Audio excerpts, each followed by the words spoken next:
हम देखते हैं 6 टू जो है हमारा 9, ये है true false. Archaeologist realised that the boat had been damaged on purpose. क्या एक पर्पस के तहत बोट को डैमेज किया गया था, बोट को डैमेज किया गया था या नहीं? आर्कोलॉजिस्ट को ये बात रियलाइज हुई थी। यहाँ से देखिए फर्स्ट जो हमारा पेज है उसके सबसे नीचे वाली लाइन है जो यहाँ देखिए, there was also evidence for missing upper side planks. ठीक है, इसमें बात हो रही है सारी उनकी। The boat was not a wreck, वो एक रैक नहीं था, बोट थी जो, बट हैड बीन डेलिबरेटली होता है जानबूझकर, डिस्कार्डेड, जानबूझकर उसको डिस्कार्ड किया गया था, मतलब उसको हानि पहुंचाई गई थी। डिसमेंटल्ड एंड ब्रोकन, उसको जानबूझ के तोड़ा गया, डिसमेल्ट किया गया और ब्रोकन किया गया था, तो इसलिए इसका आंसर आपका रहेगा ट्रू। तो अब हम इसका लगाते हैं अपना आंसर ट्रू। डैमेज अब जानबूझ के ही तो किया गया है। नेक्स्ट देखिए, initially only the technological aspects of the boat were examined. शुरुआत में सिर्फ टेक्नोलॉजिकल एस्पेक्ट थे बोट के जो, उसको एग्जामिन किया गया, उसका परीक्षण किया गया। इनिशियली शुरुआत में टेक्नोलॉजिकल एस्पेक्ट यानी कि जो बोट थी उसकी टेक्नोलॉजी से रिलेटेड कुछ चीजें थी, उसकी जांच पड़ताल की गई सबसे पहले। अभी देख लेते हैं हम, ये है हमारा आंसर 7th। ओके 7th, हाँ जी, यहां से देखिए, with hindsight it was significant that boat was found and studied by mainstream archaeologists who naturally focused on its cultural context।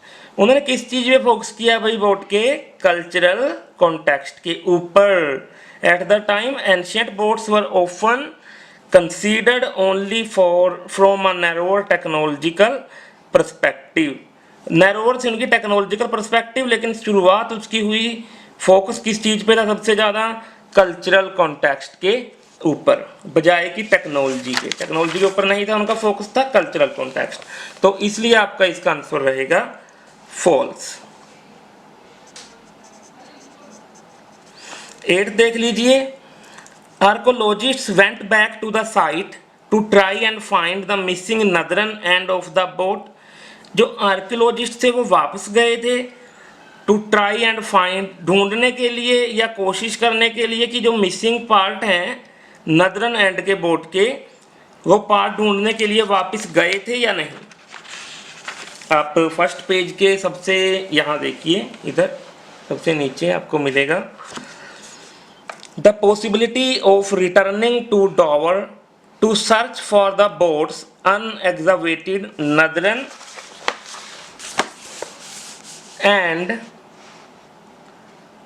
Was explored. But ठीक है, वो उन्होंने किया था उसका वो explore, but practical and financial difficulties were insurmountable. वो बहुत ज़्यादा थी प्रैक्टिकल और financial difficulties. And there was no guarantee that the timbers had survived the previous decade in the changed environment. और ये भी गारंटी नहीं थी कि वो टिम्बर है जो वो सर्वाइव कर चुका था या नहीं, ठीक है, प्रीवियस डिकेड में, इस चेंजिंग होते हैं इन्वायरमेंट में। तो मतलब क्या है, डिफिकल्टी ज़्यादा थी, कोई गारंटी नहीं थी, तो इसलिए इस वजह से वो नहीं गए। तो इसका आपका आंसर है जो वो 8th का, वो रहने वाला है फॉल्स। वेंट बैक, नहीं, वो दोबारा वापस नहीं गए। अब देख लीजिए आप 9th, evidence found in 2004 suggested, जो 2004 में एविडेंस मिले, suggested that the bronze age boat had been used for trade. वो ट्रेड के लिए यूज की गई थी, जो ये बोट थी वो ट्रेड के लिए यूज, व्यापार के लिए यूज की गई थी 2004 में। अभी देख लेते हैं, यहाँ देखिए 2004 की बात है। 2004. Detailed proposal to reconstruct the boat were drawn 2004. Archaeologist evidence was beginning to suggest a Bronze Age community straddling the channel, brought together by sea rather than separated by it. In a region today divided by languages and borders, archaeologists had a duty to inform the general public about their common cultural heritage. तो क्या कहीं ये बताया गया है कि उन्होंने trade की या नहीं, ट्रेड के लिए यूज किया गया या नहीं जहाज को, इस बोट को? नहीं, ये बात कहीं भी नहीं की गई है, तो इसलिए आपका इसका आंसर रहने वाला है नॉट गिवन। चलिए अब हमारे पास